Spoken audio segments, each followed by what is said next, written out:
morning. I'm Angelo Castro III. I'm Angela, and we are the Castros. We bring you the news. And the views that make you think. Sometimes we agree. Sometimes we don't.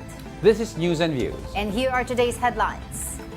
Former President Rodrigo Duterte has commented on the alleged ICC arrest warrant. He emphasized that his decisions were guided by his commitment to the Filipino people's well-being. The Bureau of Immigration held inquest proceedings for more than 500 foreigners from 2 illegal POGO raids. Let's talk about that later with PAOCC spokesperson Winston Casio. The Bureau of Immigration has successfully rearrested a South Korean fugitive who managed to escape during his case hearing just last week. Sino naman kaya ang kasabwat niya? And Pope Francis's health continues to improve now that he is in his 4th week in the hospital. Former President Rodrigo Duterte addressed reports of a supposed arrest warrant from the International Criminal Court or ICC. Speaking before the Filipino community in Hong Kong, Duterte insisted that his actions during his presidency were aimed at maintaining peace and order. He also dismissed accusations of extrajudicial killings, emphasizing that his primary focus was enforcing the law, not promoting violence. Tako, may warrant daw ako. Yung sa ICC or something. Matagal na akong hinahabol ng mga Bakit ko ginawa yan? Para sa inyo at ang inyong mga anak sa ating bayan. Okay lang, tatanggapin ko yan. Wala tayong magawa hulihin tayo kung ikulong tayo. Meanwhile, Palace Press Officer Undersecretary Claire Castro said there has been no confirmation from Malacanang regarding the issuance of an arrest warrant. However, she said that the government would be obliged to follow if Interpol requests the necessary assistance.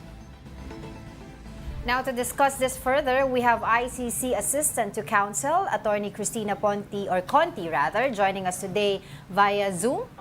Good morning. Okay, via line, on the line. Good morning. Yes, on the line. Yes, good morning po. Yes, Attorney, good morning. Thank you for joining us. Let's get right to it po. No? May ICC arrest warrant na po ba talaga against former President Duterte? Because a lot of news came out over the weekend. Hindi ko makumpirma yan. We're not in a position to do so. The two agencies na pinakamabilis magkumpirma niyan would be the court itself or the Philippine government kung if they have received the warrant already. Yes, Attorney, baka naman you could enlighten us a little kasi over the weekend may reports that there are different kinds of warrants, no? What possibility ang masiserve kay former President Rodrigo Duterte? I understand there is a warrant for a preliminary warrant ang tinatawag. Baka kung sa court, yes. Technically it's a warrant of arrest. Pero ang isensya kasi noon ay habang tuloy-tuloy ang investigation, meron na or pwede nang mag-issue ng warrant of arrest kahit hindi pa tapos. Kaya yun yung parang tinatawag siguro na preliminary warrant of arrest. Okay. Pero warrant of arrest lang din talaga yun. So detention ang abot pa rin niya? Detention talaga. Kasi yung itsura ng court, kasi international court siya, sanay siya na may magtatakasan na. Kaya yung warrant of arrest, ina-allow na kahit hindi pa tapos yung investigasyon. Ang investigasyon kasi, ang status niyan, hahanapin kung sino ang most responsible for crimes against humanity. Usually, nasa matataas na posisyon yan. Kaya may oportunidad na sumakas. So let's say for example po totoo po itong sinasabing red notice ng ICC ng pag-aresto kay dating Pangulong Rodrigo Duterte. Saan po ba siya dadalhin if ever? Sa The Hague, which is the seat of the court. Sa Netherlands yan, sa may Europe, dahil basic yun, di ba? Maski sa Pilipinas, ako pasensya na, nasa LRT ako maski sa Pilipinas ay dinadala yung akusado doon sa pinakamalapit na detention facility or jail doon sa korte. Kasi ang objective niyan ay maiharap mo sa korte. Walang exemption yan or exemption kapag hulihan na. Although pwede siyang mag-apply ng tinatawag na temporary liberty o bail. Okay. Citing very exceptional circumstances. Pero sa kaso niya, I doubt na papayagan siya kasi matindi yung kaso, crimes against humanity. This is the worst kind of crime that you could commit. Attorney, I'd like to talk about a little kasi ang daming naglalabasan over the last few months, no, about the options that the government can take pag may arrest warrant na po, no. One was of course pinag-uusapan through Interpol, pero ano po yung mga other options in order to, let's say, he does not come lawfully, si former President Duterte? May resistance. Yeah. Alam nyo, yung Interpol ang pinaka-viable. Kasi, I just discovered now, chinek ko, Hong Kong, China are also state parties or members of the Interpol. But na hindi sila member ng ICC. Tayo din, gano'n ang sitwasyon natin. Kaya yung cooperation for data exchange ay doon possible dahil kailangan magbahagi ng informasyon tungkol sa mga internationally wanted criminal. Pero yung other options, yung other options of course would be diplomatic. Nandyan yung extradition, yung maire-request yung isang bansa para operation exchange. Tayo narganansya dyan dun sa paghanap at pag-aresto kay Alice Guo. Tapos ngayong tayo naman ang hindi ba, to return. Attorney, are you still there? Can you hear us okay? I can hear you na. Okay.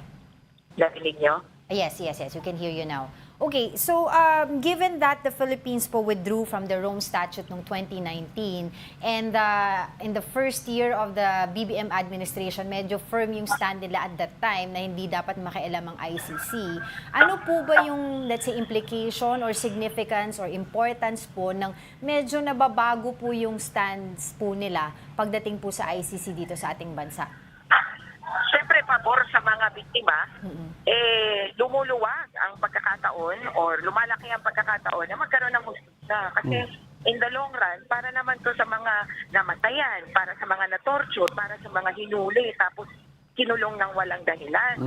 Yung war on drugs na yan, ang daming naperwisyo at tinira niya yung fabric of law and order in the Philippines, yung rule of law. Kaya sa totoo lang, pati sa profesyon namin, sa mga abogado at law students, importante yun na maibalik ulit yung konsepto ng justice. Yes, okay. Attorney, I'd like to talk about also, si VP Sara is named, I think, second respondent to this case. If may arrest warrant, possibility po ba they will also serve the arrest warrant to Vice President Sara? Una, i-clarify ko na wala pang sinasabing respondent dito sa kaso to. Kasi sa totoo hindi pa kaso.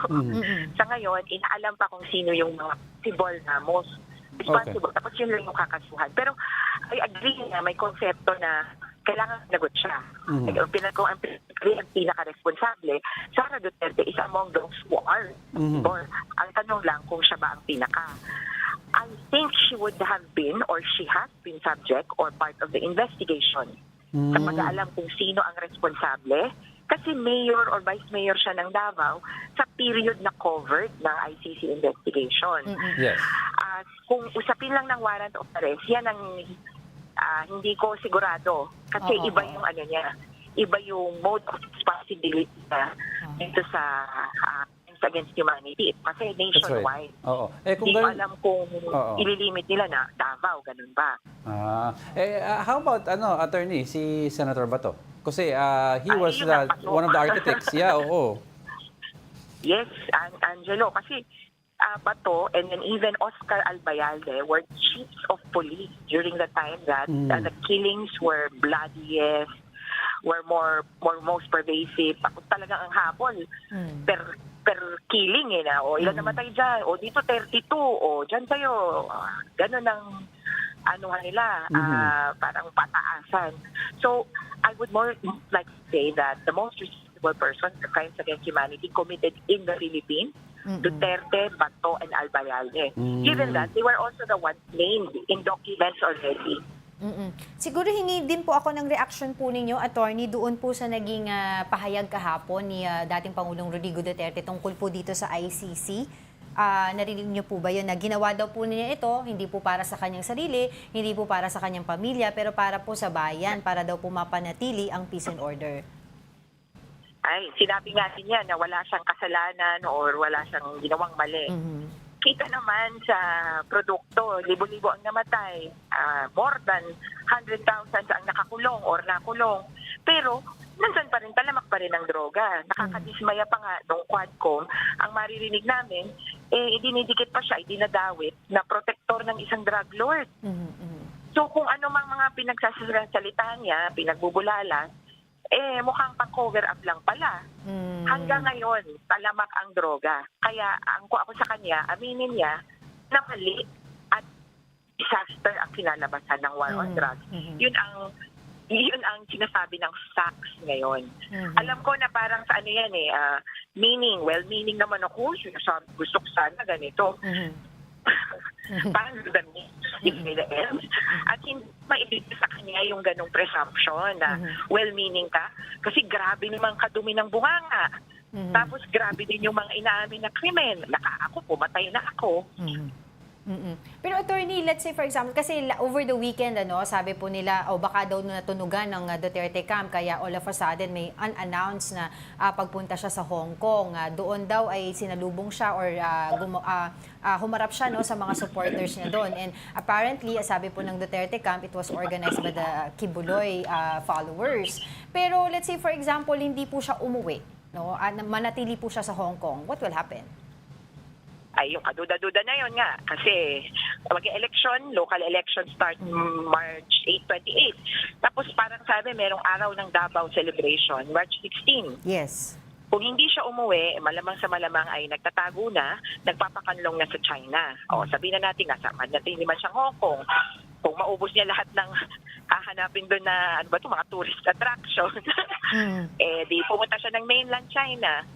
Ito ay hindi member state ng ICC, admittedly, but it is a member of Interpol. So there is a chance still that they would enforce the warrant. Doon sa China, if ever, hindi siya umuwi. Yes. Pero, attorney, with these developments mo na nangyari regarding the ICC possible arrest warrant, etc., masasabi po ba natin na may mga iba po talagang mga taga-ICC ang nagpunta po dito sa ating bansa over the past few months para po mag-investigate? Ang hirap umuo kasi yung security naman nila yung at risk. Pero, kasi lalo na ako, bilang para sa mga wala kaming capacity to protect them. But I would say that the investigation is ongoing and it's going well. Okay. Well, we've been talking about, attorney, for the longest time, yung investigation, yung gathering evidence. But if a trial does happen and it does happen and pushes through, how long usually do these trials take? And if found guilty, hypothetically, ano po ang parusang pwedeng abangan ng isang guilty person sa ganitong kaso? As to time, on the average daw, ang ICC cases take 8 years. Pero, may mabilis na cases. Merong natapos na ng 2 years. Meron naman yung parang pinakamatagal nila. Ito yung mga una na kaso. Kasi, syempre, growing pains, 10 years. So, pinakamatagal na yung 10 years. Average 8 years. Kasya pa naman sa kanyang lifespan. Kasi 78 na siya, di ba? 78 na ba? Oo. Gano'n ba, hindi ko alam yung life expectancy ng lahi nila Pero parang yung nanay niya, well into her 90s ba or 80s? Let's say, attorney, na-guilty nga. Anong klaseng parusa ang inaabangan kulong. Kulong at pagbabayad ng danyos. Yung kulong sa ICC, sabi, lifetime, panghabang buhay. Pero may sa patakaran nila, nilagyan nila man ng cap. 30 years maximum. Okay. So, yun ang maximum. On the average yata, mga 10 or 12 years. Kasi yung isang tinitingnan ko na decision, 25 years yung gusto ng judge na Pilipino, tapos yung iba gusto 9 years lang. Okay. So parang medyo magaan sila, sabihin na natin. Pero ito, yung danyos ang kakaiba. Dahil malaki yung naapektuhan, talagang milyong dollars ang so danyos po ito sa mga biktima, sa pamilya ng mga biktima sa po, mga tama biktima. At syempre, ang danyos, kailangan bayaran nung akusado. Pero, merong dagdag dito yung trust fund for victims. Iba't ibang mga bansa nagko-contribute at sinasabing, well, alam namin, hindi naman magbabayad itong mga akusado. Either walang pera o kaya may iba pang humahabol sa pera nila. Kaya, tutulong kami para magkaroon ng reparation. At hindi malilimita na, magkano ba pera mo? Hindi ganon.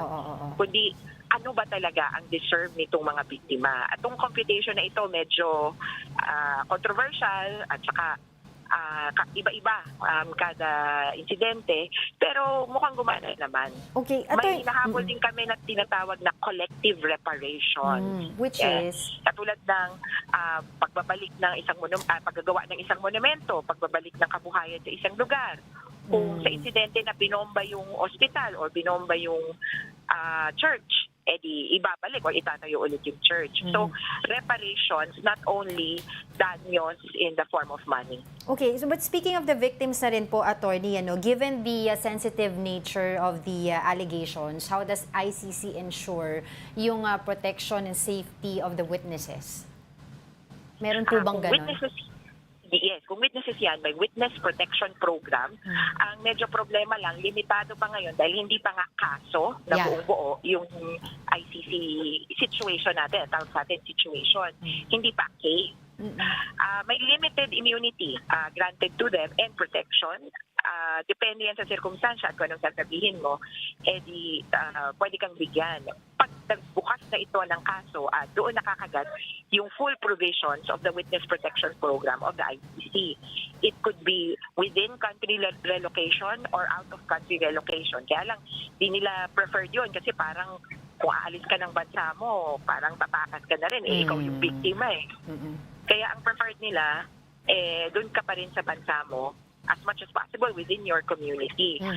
Ang ICC din ay pwedeng makipag-cooperate dun sa domestic government o sa lokal na gobyerno para meron din silang maibigay na tulong. Alright, attorney, thank you so much for your time. Patuloy po kami makikipag-ugnayan sa inyo regarding this issue. But for the meantime, maraming salamat po muli. ICC Assistant to Counsel, Attorney Cristina Conti. Yes, salamat, Angelo, Angela. Ingat.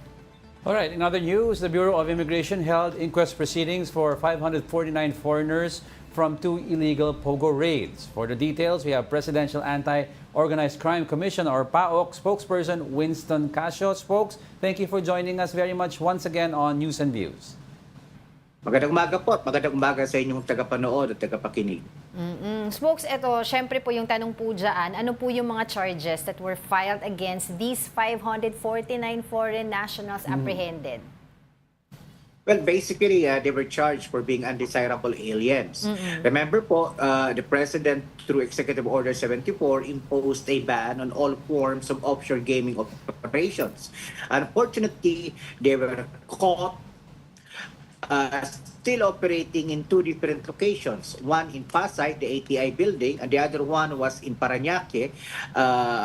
One was in Pasay, the One Wheels condominium building. The other one was in Parañaque, the ATI building. So 549 total foreigners were found there. So obviously po, they were in violation of the law. So undesirable aliens na po sila. Ilan po bang mga POGO workers ang until now ay inaantay po natin na mapadeport? Well, dito po sa PAOCC, we have 899. Both victims awaiting repatriation and perpetrators awaiting summary deportation. Those are 2 different categories that we have to emphasize. Okay. So, kailan po kaya? Yung may timeline na po ba tayo? Kasi yan po yung isa sa mga nagiging issue po ngayon, yung matagal daw po na proseso. And I understand, there's a process po talaga sa pagpapadeport dito sa mga illegal na foreign workers. Yeah, we're awaiting the release of their NBI clearances kasi our primary requirement is the NBI clearance to make sure that they are not, they don't have any criminal cases po dito sa bansa natin. Once we get the NBI clearance, then we can proceed with coordinating with the respective embassies. Kasi for example, China pays for chartered flights for all of their foreign nationals. Once we have those 2, the flights and the NBI clearance, we can proceed to submit those to the Bureau of Immigration for an implementation order. Yes, spokes, maiba ng konti lang, no? May na-raid po kayong hub, supposed hub sa Makati the other day. Pero wala pong laman. Can you tell us more about this? Yeah, we were expecting about between 600 to 1,200 foreign nationals working in what is dubbed as the ground zero of all POGOs in the Philippines. Kaya po ground zero yon sapagkat most the big names in the offshore gaming operations in that industry started within that building. That building is in the corner of Ayala and Virupino in Makati City. Unfortunately, when we arrived there on the basis of a mission order issued by the BPLO of the LGU of Makati, wala na ho kaming inabutan. Pero when we took a look at the security log, apparently they left hurriedly between 3 to 4 p.m. in the afternoon, a full 2 hours before our actual operation. So the logical explanation, the only rational explanation is that someone leaked our operation. Someone betrayed the national government in that particular matter. So could you say, Spokes, may leak within any of the organizations na kasama nyo in terms of isang operation? Kasi ilan po kayo nagko-coordinate bago kayo mag-raid?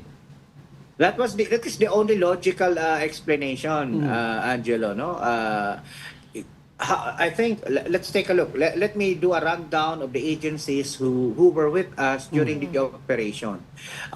One, there was the Spokes. Nako, nawala si Spokes. Nawala si Spokes.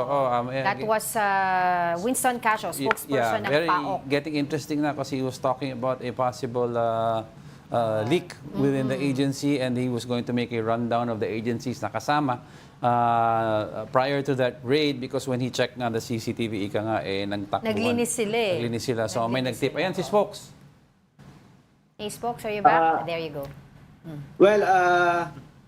Well, we had the two agencies of the Philippine National Police, obviously the Makati Police and the CIDG. You had PAOCC, of course. You had the LGU. You had the Department of Justice Office of the Cybercrime. You had the Securities and Exchange Commission. So the leak could happen anywhere. It could come from us, from the Commission, from PAOCC, or it could simply be not necessarily a leak, but could be, let us say, they were observing a good number of operatives lurking in the area. Maybe we became careless, so they got wind of it, so they escaped. Pero what was certain is meron pa po operations, Yes. because when we got into the rooms that was supposed to be closed, mainit pa yung mga computers, malamig pa yung aircon and so on. So, Spokes, paano to? Yung mga umalis po na hindi na bumalik sa office, are you now in the process of looking for them? Well, it's up to the different agencies within the task force to come up with a better solution to this problem. Sabi nga nung aming executive director, Yusek Gilbert, in his interview last Sunday, we will have to install or institute certain safety nets. Yes. That's the word that was used. Safety nets, to make sure that all information leading to our operations must be protected, information must be kept tight within a small circle para hindi na po maulit itong nangyari dito sa Makati. Yeah. Pero magkakaroon po ba kayo ng investigation? Siyempre, para po malaman kung sino po or paano nangyari itong leak, if ever, kung possible nga yun yung nangyari. Well, that is always done, motu proprio, no? But that is secondary to our concern now, because our primary concern now is to be able to find where these 1,000 foreign POGO workers went.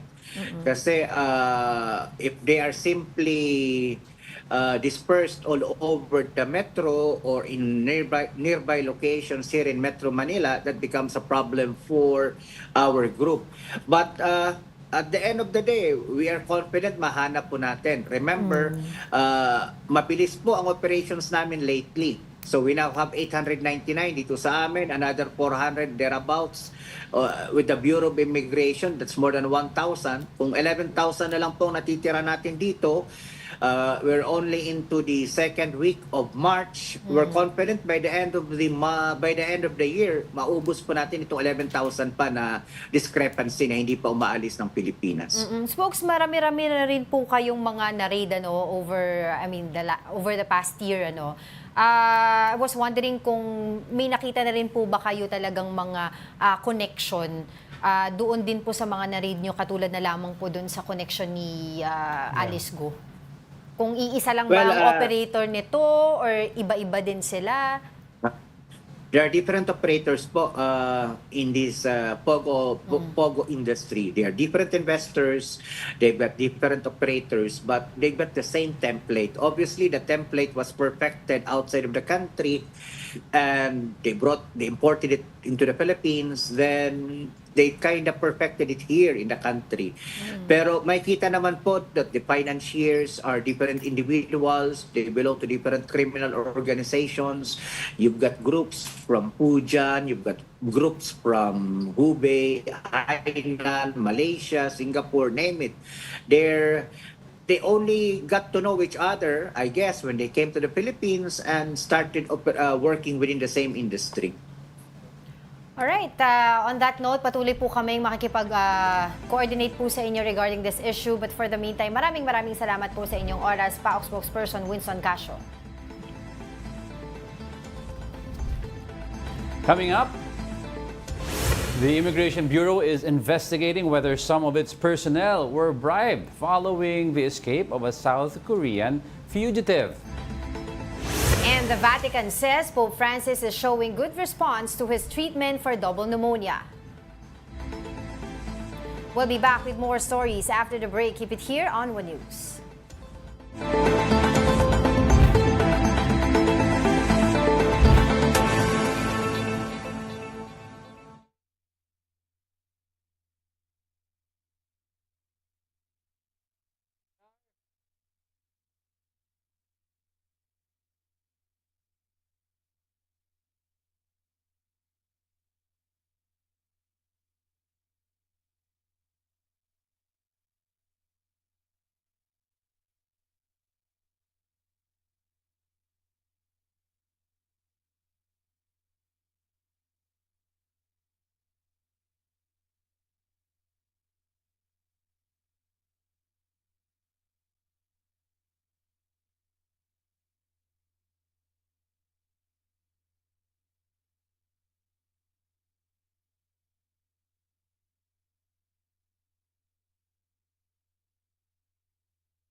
Good morning. You're still watching News and Views here on One News. Authorities have rearrested a South Korean fugitive who escaped after his case hearing last week. The details in this report. South Korean Na Ik-yeon was apprehended by authorities early Sunday morning in Angeles City, Pampanga. Ik-yeon escaped after his court hearing for an estafa case on March 4. Inside the house, authorities also arrested Korean national Kang Chambyom. Like Na, he is also wanted in South Korea for fraud. Kang is suspected of helping Na's escape. Na was first arrested in 2023 when he was caught using a fake passport at Clark International Airport.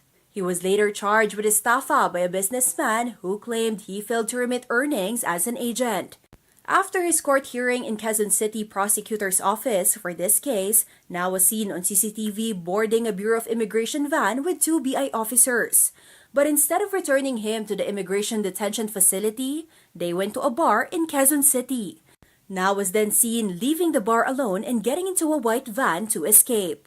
According to the investigation, Na later switched vehicles and he was last spotted in Pampanga. Ang unang intelligence information na nakuha namin is meron daw pupuntahan na kapatid. So malamang ang sinasabi niya si Mr. Kang, na brother nga ang tawag niya. The immigration is also investigating the possibility of a scheme where foreign nationals file cases to postpone their deportation. Meron po mga alien na ang choice nila is they would much rather stay in the Philippines than be deported. Ang direktiba po, yan ho, mapadismiss agad. Para ho, magkaroon ng desisyon agad. The agency is also looking into whether immigration officials were bribed to facilitate Na's escape. It assured that a cleanup has already begun in the agency following Na's escape. The Bureau is also hoping for a swift resolution of Na's estafa case so he can be deported immediately. For now, both Na and Kang will be detained at the Bureau of Immigration Detention Facility in Camp Bagong Diwa. The Bureau said their future court hearings may be conducted via video conference to prevent any more escape attempts. Oh, yan yung over the weekend na Yeah, pabalita oo. Tapos may mga kasabwat pa nga na BI Personnel. Tapos officers. Parang nakita dun kasi sa CCTV. huli ka from the bar. Oo, parang yun daw yung parang modus, magsasampa ng kaso para pagdating ng inquest proceedings, parang yun yung time na pwedeng umalis. Para ganun. So when they saw ang sabi daw ng BI personnel, parang nakatax ba, nag-CR, whatever. I forgot the details. Pero when they saw a CCTV, lumabas from a van, Yes, itong oo. si Korean National, kasunod yung mga taga-BI. Tsaka parang may marking yung van eh. Oo. Pero I Tapos, don't- I can't make it paglabas out eh. niya ulit, di ko alam kung saang lugar na yun. Tumakbo. May isang van ulit doon na Oo, tumatakbo. yun yung parang van na naka-hazard. And he ran towards it. In the first place, bakit siya dadalhin sa bar? Oo. Diba? Ano yung... Naihi daw na CR, na-CR. If I'm not mistaken. Pero ayan, Ayan, ito to. nakuha na. Ayan, Look at the markings of that's the immigration kasi van. oo. So they took him to the bar, pumasok siya, after a while lumabas, sumakay ng isa pang van na naka-hazard, we don't know if it's the same. Tapos mula nun, hindi na nakita. Oo. And then until na-rearrest na siya. Ayan, Iba yan, iba yung naka-hazard eh. Ayan, Hindi, that's a CCTV. Ayan, naka-hazard daw. Oo. See, so diretso siya doon, tapos umalis. Yan. Hindi ko alam Parang kung... over the weekend meron din parang, hindi naman nakatakas eh. Yung pala nakatakas naman pala talaga. Oo. Pero ayan, nasa kanila na, sa custody. Tapos may isa pa siyang pinuntahan which is yung sinasabi daw apparently brother niya. Pero parang kapatid. I don't know kung talagang related sila. Na pares na sila ngayon na nahuli. Kaya be arrested ang tawag sa Ako, kanila. daming- But hopefully we can talk to someone from Bureau of Immigration. Yes, oo, to clear this up. At saka anong mangyayari doon sa dalawa. Yata yun na personnel. Yeah. 'Di ba? It's not clear kung meron silang kinuhang pera, pero base doon sa video natin, parang may pagtulong na nangyari. Basta base sa video, it's obvious na tumakas siya and there was negligence on that. At the very least, Yeah. may negligence. Alright, In other news, go ahead. Philippine Coast Guard vessel BRP Cabra successfully stood its ground against a China Coast Guard ship near Zambales. Despite rough seas with waves up to 5 meters, the BRP Cabra maintained its position to prevent the Chinese ship from approaching the Philippine coastline. PCG Chief Admiral Ronnie Hill Gavan stressed that their mission is to prevent China from normalizing its unlawful presence in the country's exclusive economic zone or EEZ. China refuses to recognize the 2016 ruling, rejecting its claims, leading to continued confrontations in the West Philippine Sea.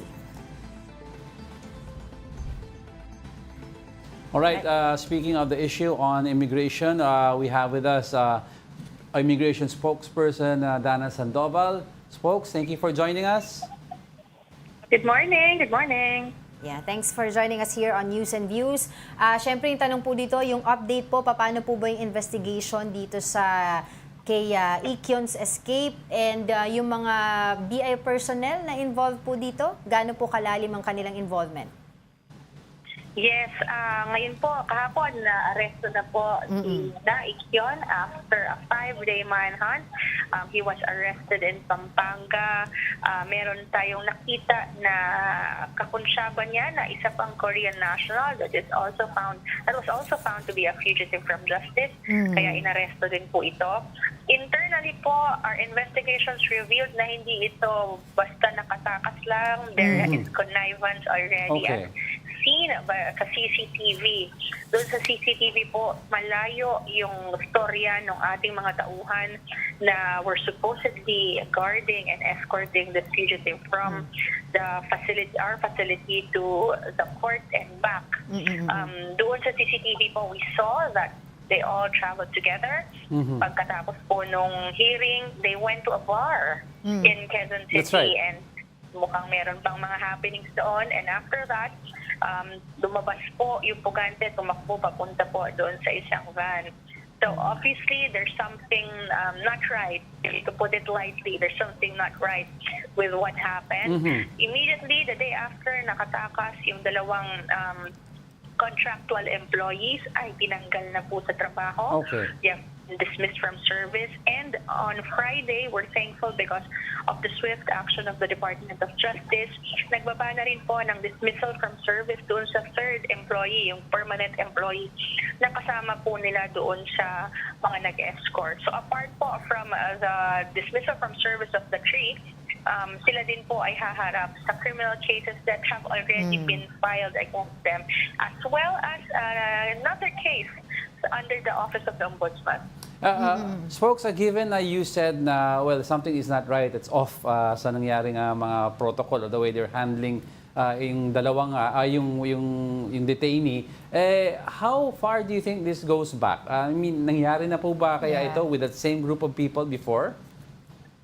With the same group of people po, wala naman po tayong ganong record, but there have been similar instances in the past. Ngayon po, one major thing that we have done is not just to fire the people, kasi mukhang firing them is not a deterrent anymore, but the commissioner, being a lawyer, wants to do all the legal motions to be able to put this to justice. That's why he said he wanted to file all these cases, even the criminal ones and the ones at the Office of the Ombudsman, which have not been done before. Para may threat of kulong na. So it would be, we believe, would be a big deterrent doon sa mga tao from doing whatever, itong mga unscrupulous activities nila. And the office has also made reforms doon sa procedure natin sa facility natin in terms of guarding fugitives. Doon sa mga cases nila dito sa Philippines, ang inire-request natin ngayon is that instead of them having to attend in person, they be allowed to attend via online attendance, to have an online attendance na lang doon sa mga cases nila to prevent possibilities na makalabas sila or maka-escape sila sa ating pong pagbabantay. Oo, kasi yun yung parang nagiging modus daw po no? Pero, Spokes, to clarify lang po, tatlo po yung involved na BI personnel dito sa pagtakas nitong Korean national na to. Yes, 3 personnel, 2 contractual, 1 permanent. Okay. They've been fired already and still are facing the charges. But is there a possibility na may iba pa silang mga kasabwat inside? Yes, hindi natin naalisin yung possibility na yan. So ngayon po, ini-investigate din natin si Ikion. Kinuha na natin ng statement. Kung sino-sino yung mga kausap niya, meron siya mga binabanggit na pangalan na hindi tayo familiar, hindi employees ng Bureau, but could be tied to other employees. So yun po yung tinitingnan natin. But we're also, apart from that, we're also looking into the possibility that a estafa case that was filed against him here sa mga korte sa Quezon City is a frivolous case under the Demandani scheme just to prolong his stay here in the Philippines so he will not be deported immediately sa Korea. We heard that he might have paid a huge sum of amount para po pakasuhan siya ng kung sinong kakonsyaba niya to prolong his stay here.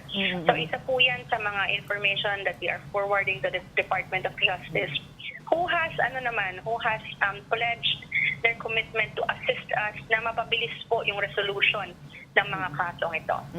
With Na and Kang back in custody, spokes, ano na po yung mga iba pang next steps natin regarding their detention and possible deportation? Yes, pinapabilis po natin yung deportation nitong dalawang ito kasi ayaw na natin na nandito sila in the Philippines given that they are considered high risk already. They have a risk of escaping. For the long term, we are also discussing with another government agency. I'm not able to disclose pa, but for another facility that would be more secure, they would be giving us a big area para po mas secure yung ating mga detainees pending deportation. All right, with that, thank you very much, Immigration Spokesperson Dana Sandoval.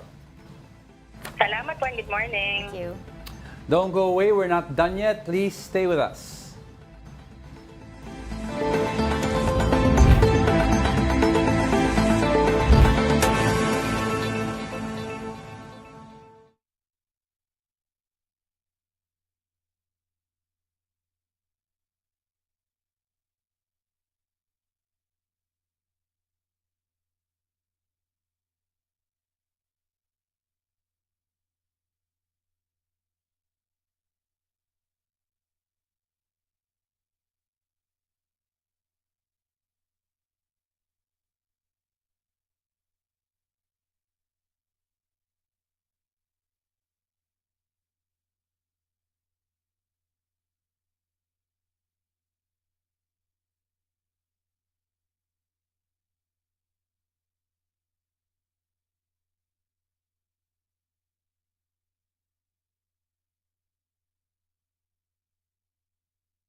Welcome back. You're still watching News and Views here on One News. The Department of Environment and Natural Resources, or DENR, recognizes Masungi's conservation efforts but stresses the need to follow the law. DENR Legal Affairs and Enforcement Assistant Secretary Norlito Eniran said that while Masungi's work is recognized, there is no monopoly on environmental protection and all parties must comply with legal requirements. He also pointed out that Masungi overlaps 3 protected areas which should be managed by the Protected Area Management Board as required by law.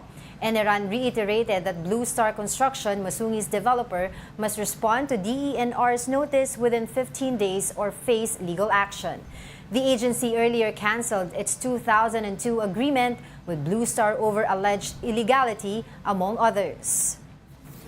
The letter says that if you receive this within 15 days and you did not reply, then we will take appropriate action. So, police action na yan. We will do Sheriff that if it's Mitchell. necessary. We have meetings with the Office of the Solicitor General in Okay. preparation for the cases to be filed, and we have also coordinated with the LGUs and other stakeholders. Now to discuss the potential consequences of the Department of Environment and Natural Resources canceling its decades-old agreement with Blue Star Corporation, we are joined by Masungi Georeserve Foundation co-founder and managing trustee Ann Dumalyang. Good morning. Thank you for joining us. Hey, Anna. Good morning. Yes, go ahead. Umaga. Ayan, magandang umaga po. Una sa lahat, natanggap niyo na po ba yung notice ng DENR? No, we have not received it yet. No. Actually, when the press release happened, that was the first time we ever heard of it, which is also quite disturbing to us, considering how orchestrated among different groups this seems to be is. We were left in the dark all that time. And paano po ba pagka nasa inyo na itong order na po na ito ng DENR? Ano po We ang... will respond to it, no? So, syempre, we are also preparing our documentation and our next legal steps. But we are confident in the legal remedies that are available to us. We will keep the public updated as we carry on with this. Okay. Yes. Ang lagi pong nire-reiterate po ng DENR, no, sinasabi po nila, hindi po kayo sumunod dun sa inyong kontrata. The contract stated na dapat daw po kayo ay nakapag-build ng mga housing, no, para doon daw po sa mga government employees natin, particularly DNR, DepEd, etc. Wala daw pong nangyaring ganon. Your reaction to that po? Well, my reaction to this is honestly following how they've been discussing it. They seem to try to keep it around legalese, no? But we cannot just keep it according to that because this is a project with a huge history and there are contexts that need to be considered as we carry on with these discussions. So halimbawa, claim nila that the 5,000 housing units has not started. Yeah. Well, they have not cleared the land. They claim that they have complied by their contractual obligations. They haven't. It's been so difficult for us to do all the work that we've been doing here. Second, if you look at what the pioneering model actually is, even for that housing project, it's actually referred to as an other effective conserved area measure or a conservation development in particular. So what does this mean? All this time, even if there's a housing component to it, the conservation component is also a key aspect of the agreement. It's also a key aspect of the project. And wala namang take up in the early part because of the lack of, how do I put it, the lack of beneficiaries that are interested, delays clearing the land of illegal groups. Then why we develop kung ganon, di ba? Point is, the conservation work that's happening there now is not against what we have committed based on the joint venture agreement. In fact, it's part of it. So, ibig sabihin po, dun po sa inyong agreement, kasama po yung preservation ng environment. Ilang porsyento po yun, kumpara dun po sa sinasabi nila na nire-reiterate po nila na mali daw po na hindi nyo po nagawa yung housing for the government? Absolutely, no. It is part of it. Right? When we were running the conservation work, when DUSTAR was doing the conservation work in the area, it even goes up to 70% of the area should be conserved or more. And if you look at the commitment when it comes to the sizes of the housing facilities, it is absolutely doable. In fact, if you look at the lot involved, which is lot 10, largely as we know from past conversations, this is where the largest areas of the rock formations are. No? You take into consideration that it needs to be protected, then you shouldn't be touching it. No? So a huge substantial part of it really is intended to be conserved if we stay by the law, if we stay by what the contract actually says. Ngayon, merong mga iba who do not do that, no? But we intended to, and we have had a track record of doing that the last 20 plus years. And one other thing po, no, the terms of reference, hindi nila na-share yun, pero the terms of reference on how the joint venture agreement will proceed didn't come from us. It came from them. No, it them. They were the ones who said it. Actually, dagdag ko lang, kasi but according to Attorney Tony Lavinia, no, sabi niya, anong 1996, he was part of the under their watch daw, no, sa DNR, it was President Fidel V. Ramos who ordered daw do the project. So nakita nila yung potential for ecological preservation. So they put in the provision that required the ratio of preservation versus development at then unheard 70-30% favor of the conservation. Tama po? Tama, no? And additional context that seems to be missing. If you look at why the joint venture agreement happened for this area, fact of the matter was this was also a time when there was national consciousness around land grabbing syndicates. In fact, there was even a national task force for it. No less than 3 department secretaries of the DNR acknowledged and declared that land grabbing is a pandemic in these parts. It was very prolific. If you look at the joint venture agreement, it goes as far as saying that the need for this agreement, yes, is also housing, but also the urgent need to secure these areas from all of these sales that are happening, which are not sanctioned by law and by the DNR. So much has been cited. That's the reason why they want yung Blue Star out, no? So technicalities over the contract. But what do you think is another possible reason that they would want you guys out of there? Are you hindering a project or something? Kasi I'm just playing around. A lot of people are talking, especially mga laymen who don't understand contract terms. Bakit gusto nila alisin ang Blue Star? We don't need to talk. I think punta tayo sa konteksto, no? Meron bang matatama ang mga proyekto? Ang mga huli nating mga nakabangga that have an interest in this area, just a week ago was Vina Energy, who was given an ECC to pursue wind development on the rock spine. If you look at the map, it also overlaps with the quarries that we had canceled, indeed, but the DNR has been claiming has a title over the land. Context, we have not seen that title. It has not been shared with the Upper Marikina Watershed Coalition, even as they have requested for that in the past. And so you see the double standards, no? These are actually the kinds of activities that directly do not jive with our protected area law. And yet, the same gusto in making sure that these are not pursued and these are stopped isn't there. It's not dense as how they're pursuing what has been a project that has a 20-plus year track record in conservation. So parang mas directed po yata yung action. Imbis na yung mga sumisira ng kalikasan yung hinahabol, mas pinagtutuunan ng atensyon, habulin in a very orchestrated manner. So moving forward, if things don't go your way, how will this impact the conservation efforts? Well, we all know that these kinds of attacks are designed to drain people mentally and financially, and that's very insidious. What's disappointing is that this is happening from the Department of Environment and Natural Resources, a group that is supposed to be an ally of ours. We see these harassments happen to environment defenders all over the Philippines, no? And malaki ang impact nito because it is indeed the joint venture agreement that enables us to see the rock formations that we are seeing here today. All right. Yung 1990s versus 2016 picture, that is because of this joint venture agreement. If not for it, we would have lost these as early as the 1990s. No?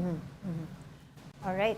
As much as we would want to ask you more questions, hopefully we can invite you again to discuss this further. Unfortunately, we don't have much time. But for the meantime, maraming salamat sa iyong oras sa Masungi Georeserve Foundation co-founder and managing trustee Ann Dumaliang. Thank you so much. Maraming salamat.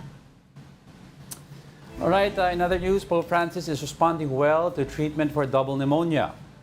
That's according to the Vatican. Gretchen Ho has the report.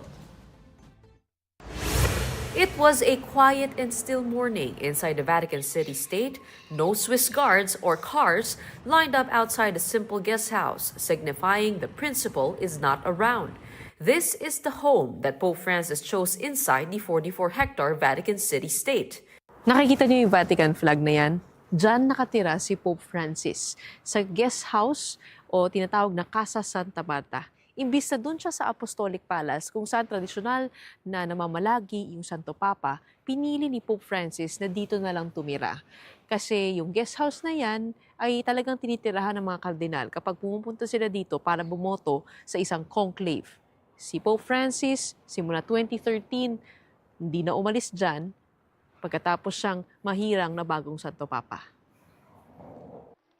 A humble home instead of a palace, Pope Francis set the tone right at the start of his papacy by saying he wants to live a simpler and more communal life. He's the first pontiff in 110 years to choose not to live in the Grand Apostolic Palace. Instead, he's made it his office, meeting important people and greeting pilgrims there at the Sunday Angelus, and opening up parts of it to tourists, bringing more revenue to a financially troubled Vatican. Well, the Vatican certainly does not appear to be lacking. Spanning over half of the city-state, about 23 hectares, are the breathtaking Vatican Gardens, a tranquil paradise in its own right. This Garden of Eden features elegant fountains and serene nature trails, adorned with sacred images and devotions, creating a space of spiritual beauty. Established in 1279 by Pope Nicholas III, the Vatican Gardens serve as the Pope's place of play, contemplation, and relaxation. They also weave the state's rich tapestry of art, history, and religion. Among the highlights are the numerous depictions of Mary, with Pope Francis often seen in prayer at the Lourdes Grotto, a place close to his heart. The small tulip garden, offered to Pope John Paul II by the Polish people during his liturgical memorial, symbolizes purity and unconditional love.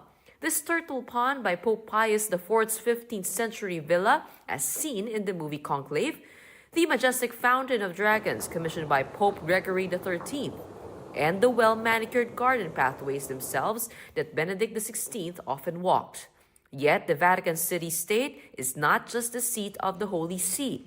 It is also an independently running country with a government of its own. In 1929, the Lateran Treaty separated its territory from Italy. In fact, it has its own bank, police station, parish, mall, grocery, colleges, radio station, train station, and its own seat of government. It mints its own euros and issues its own passports and license plates. It even has a gas station inside, loading tax-free fuel for Vatican employees. Dito sa helipad na ito nakita si Pope Benedict XVI sa kanyang mga huling sandali bilang isang active na Santo Papa. Mula sa helipad na ito, siya ay lumipad patungo sa Castel Gandolfo kung saan niya sinimulan ang kanyang retirement. And just like any household that must have its source of income, tourist revenues from St. Peter's Basilica, the Vatican Museum, the Sistine Chapel, the Apostolic Palace, and the summer home at Castel Gandolfo play a crucial role in supporting the church's activities. These funds help cover the Vatican's operating costs and maintain a pension fund for retired and ailing clergy. However, this delicate financial balance has become increasingly challenging in recent years, with the pandemic lockdowns further exacerbating the imbalance. In order to plug the widening financial gap, Pope Francis has appointed a woman as governor of the Vatican, saying women manage better than we do. He has also created a commission on donations for the Holy See to ask for help from the 1.4 billion Catholic faithful after a reported pushback on proposed budget cuts from cardinals. This signifies a step towards reforming the sturdy Vatican bureaucracy. It seems the 88-year-old pontiff has his plate full, even as he recovers in the hospital from double pneumonia. It's no surprise that Pope Francis continues to work from his papal apartment, with a 2,000-year-old house to keep and a church to lead through conflict, climate change, and information warfare. Pope Francis knows change must begin from within. All right, before we let you go, I'd like to leave everyone with a quote that hopefully would start your week and your day right. We do not remember days. We remember moments. A quote from Cesar Pavesi. And that wraps up today's episode of News and Views. Join us again tomorrow. I'm Angela Lagunzad Castro. And I'm Angelo Castro III. We are One News. All sides, all the time.